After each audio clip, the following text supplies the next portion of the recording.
What is happening, Internet? I'm K-Wing, and I'm a lot happier because Gotham Knights is dead. That's right, not the game, not yet. The TV show after just one season. Because the CW is very different under David Zaslav. Oh my gosh, I still can't believe this happened, but, you know, part of me in my heart was like, you know what, David is going to allow them to do whatever they want with the show, and then I guarantee you, from a business standpoint, he's going to use that failure as an example of what not to do when trying to make a TV show. Even a TV show on budget. Like, they did not allow them to have a budget at all. Compared to, like, Superman and Lois, and actually, I believe Superman and Lois actually had their budget decreased when David Zaslav came in. And it's also why we didn't really have, like, the ability to ever have the Snyder Cut as, like, a series, episodic thing, because the cost would just be too much, and Zaslav isn't really going to write off on that at all. But, yeah, they literally did everything that you could think of. When I mean everything that you can think of, like, basically SJW ideology cranked to 11, and not even subtly. Like, they weren't even trying to hide or, you know, be cryptic about anything. It's, like, blatantly in your face, like, every episode, they were just reminding the audience, like, you're idiots about certain characters' gender and all this other stuff. And it led to the show, you know, basically just collapsing on its own weight because it couldn't survive. You know what it was missing? Is it was missing the hate. Most people just ignored the show and it died. Very few drama channels did a review on it. I did a review on the first episode, and YouTube said my review was so bad, they categorized it as hate speech and suspended my channel. Even though I actually went back and I listened to the video, I didn't use any buzzwords. I was just brutally honest about the show, about the characters. I didn't make fun of the actors, I made fun of the characters, which apparently YouTube thought that was going too far. I didn't swear in it.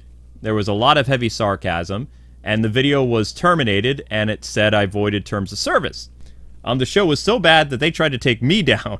Anyway, I'm just in a great mood, though. I'm really proud of us Batman fans, because you guys took the power away from a major corporation who, if, you know, David Zaslav wasn't around, I guarantee you that the CW would have found a way to keep this garbage on the air. But love or hate the new CEO of Warner Brothers, he makes a lot of mistakes, but when he does something good, he does something very good. And we will give this one to him.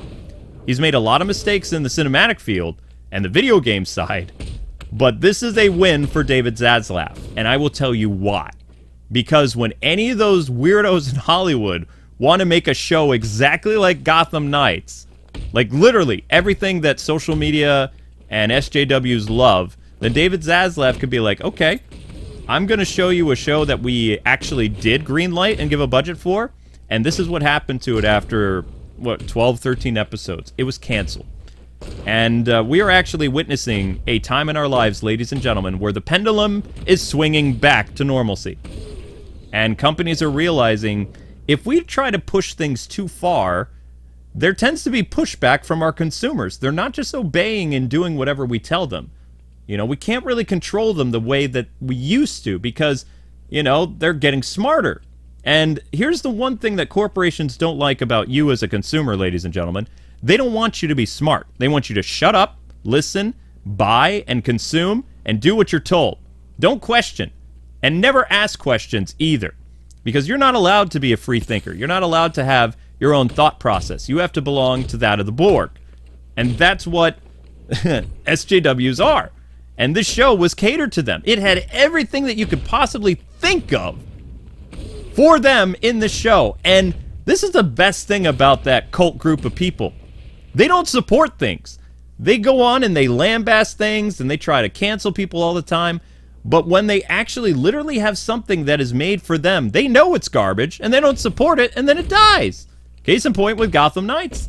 The Batwoman writers fit every category and checkmark you can think of. And they literally did whatever they wanted with the show. They had no restrictions. There was no editorial process. There was no, like, hey, maybe we should check with the CW or Warner Brothers if we're going to include this or if we're going to do that. Nope. They were able to get free reign and do whatever they wanted. And they were used as a scapegoat. I really honestly believe that. I don't think we're going to see another Batman show quite like Gotham Knights ever again. At least with the current, you know, people in power at Warner Brothers, because the show isn't going to work. It just, you know, for a sane audience that likes Batman stuff, it's just not going to fly at all. And that's a very good thing. This show needs to be used as an example of what not to do. And going forward, when we actually get high-quality products, hopefully from James Gunn for Batman, then this would be a very good thing. So let's talk about why the show was terrible besides the writing. Characterization comes to mind. You have a character that's supposed to be Dick Grayson, but he's not Dick Grayson.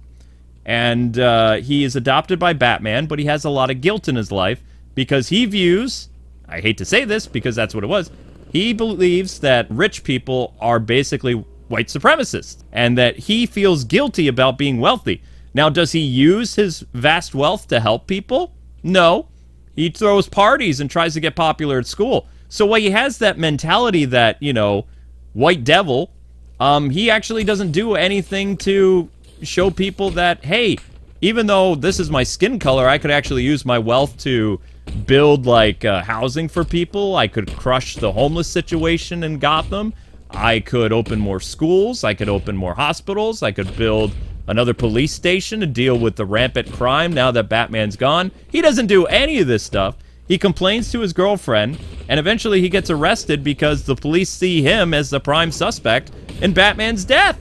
Yeah, so anyway, he doesn't do anything to, you know, break stereotypes. And when he was arrested by the police as a prime suspect for Batman's death, you know, the villains, who actually, they're not really good people. Like, the villains of the show were literally bad guys. Like, the kids that are suspects for Batman's death, they are criminals. They're thieves, they're lowlives, they're degenerates, they're thugs. They've gotten a bad rap for murder that they didn't do, obviously, but they're not, you know, angelic people. They're not people to look up to and be like, oh, these are heroes. No. If anything, it should have been called, instead of Gotham Knights, it should have just been called The Outlaws. But they were trying to cash in on the whole Gotham Knights video game thing because they thought that was actually going to be a good thing. And, well, they were mistaken. In fact, the Gotham Knights people thought that the show was so bad that they tried to distance themselves as much as possible from the TV show because they knew that they saw, like, a flaming turd in front of them and wanted to put as much distance between themselves and that terrible show. But I'm serious. If the show really wanted to succeed, and based on the outlaw, you know, aspect of the narrative, it should have been called Gotham Outlaws or something. They could still keep the Gotham name, but these guys weren't heroes. Just like Batwoman wasn't a hero in her own show. She was a bully.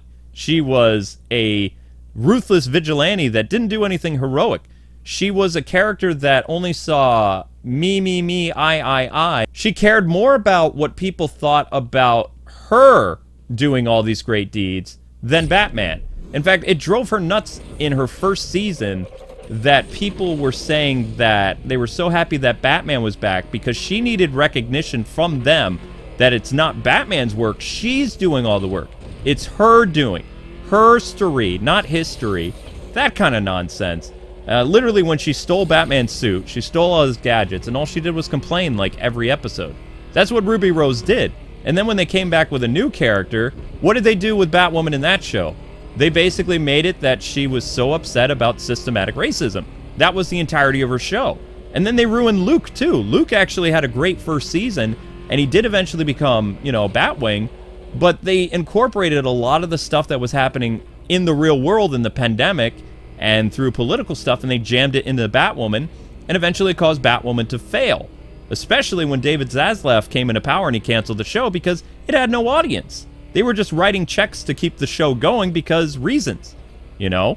The CW was a harbor for bad ideas, and now that's not going to be the case anymore, which is fantastic.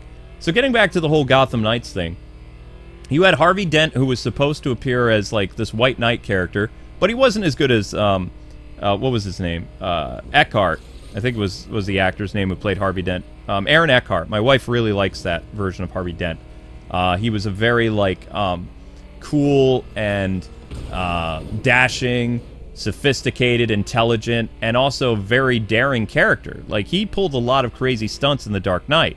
And then, of course, his fall from grace was terrifying and sad because they did it so rapidly. But I still say that Christopher Nolan handled Harvey Dent's limited time in that movie better than Gotham Knights did, even with a big star playing the role of Harvey Dent.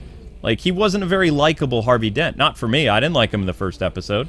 And I didn't care for the Dick Grayson character either. What they also should have done with the show, going back to the whole Outlaws thing, is they should have made the character either Jason Todd or Tim Drake.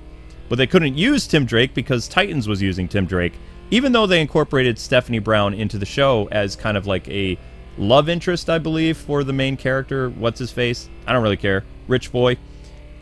So there were just so many mistakes they made in the beginning.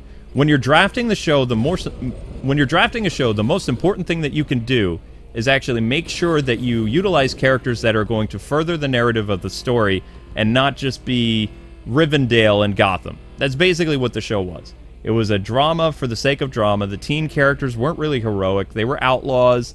They were not likable. Harley Quinn, or Joker's daughter, really bothered me. She's Duella Dent, so she is, you know, the big twist was she's going to be Harvey's daughter and all this other stuff, which, you know, that character is either Joker's daughter or Two-Face's daughter, so that's what her thing is, depending on, you know, where in the comics and the multiverse you are. Let's see, the Robin character was just ridiculous. Not just going to the, you know, gender swapping of characters or race swapping of characters, but the character was just handled poorly. Basically, the character thinks she's Splinter Cell. She thinks she's Sam Fisher. She has these night vision goggles. She dresses as a ninja. There's nothing Robin-like about her outfit at all, and also, she hints at a relationship with Batman that's kind of creepy.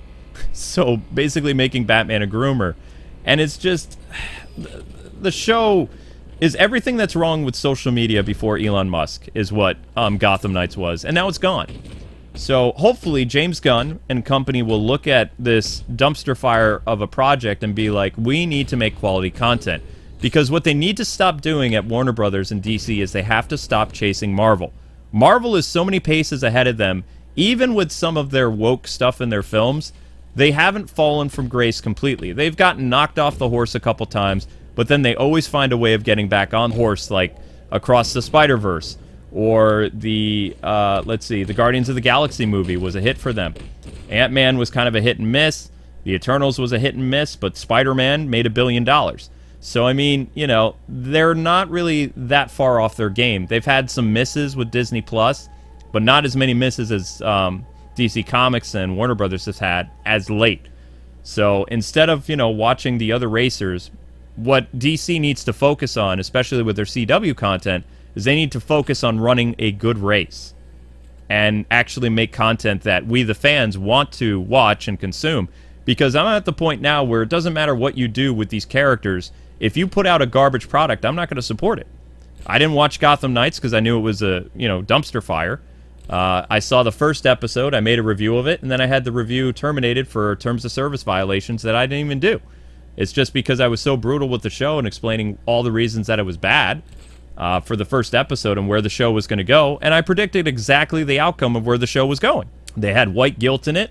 They had weird, creepy stuff between Batman and Robin, you know, the female Robin, and all kinds of stuff that just felt so far out there. People need to stop living their fan fiction when they get the opportunity and the privilege of looking at these iconic superhero characters and stop trying to live their lives through them. Instead, maybe actually make stories about those characters that fans want to see and support. And I guarantee you, if you did that, you'd still be on the air with your show. But you're not, because you had to live your sick fantasies out in your television show. So congratulations. Personally, I hope that this is a learning experience for the people who were involved with that show. And I already know that Twitter is walling out because they're like, oh no, how can people celebrate? These people are going to lose their jobs. Well, they should have done their jobs well, shouldn't they? You know? There needs to be a point in our time where the current generation that's very spoiled and very entitled needs to learn that when you mess up, you need to fall and then pull yourself back up again, learn from your mistakes, and then make a better product. You want to know how you can get these people on social media to shut up and stop making fun of you? Make a better show. So, lick your wounds, do a better job, learn what you did wrong, which was everything, and come back stronger. That's your best way to succeed. If you're just going to whine and complain about it, then you deserve to fail. So, even though I don't like these writers and I think they're bat guano crazy, I think everybody deserves a second chance, and if they can actually take the lessons that they learned from this, which, I mean, is basically karma, and basically, like, you didn't have the very big net to catch you when you were doing your trapeze act, because that was gone, thanks to the new management at Warner Brothers, then, you know, you gotta do better. And especially when you, like, use these beloved characters and you make them not only unrecognizable, but you just release a garbage tier product, you kind of get what you deserve. So seriously, use this as a learning, teaching moment and do better, you know?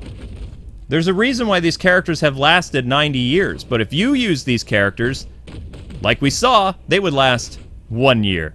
Actually, I take that back. 4 months. Holy murder. So anyway, guys and gals, that's it, that's all. Now I want to hear from all of you. What do you think about Gotham Knights failing after just 1 season? Do you think it was justified? Do you feel like nothing of value was lost? And do you think there was any ways to improve the show? Let me know in the comment section below. I always love hearing from you guys and gals, knowing what you think about stuff. And I'm very curious. But I'll be back talking about a really interesting video that I made a few days ago, talking about Jensen Ackles as the front runner, or at least the really big celebrity that people want to play Batman in James Gunn's universe, and why that would work. But thanks for watching, everybody. Keep it locked here on the O1 channel for everything Batman in TV, video games, movies, and occasionally comics when they don't suck. Later, Gothamites!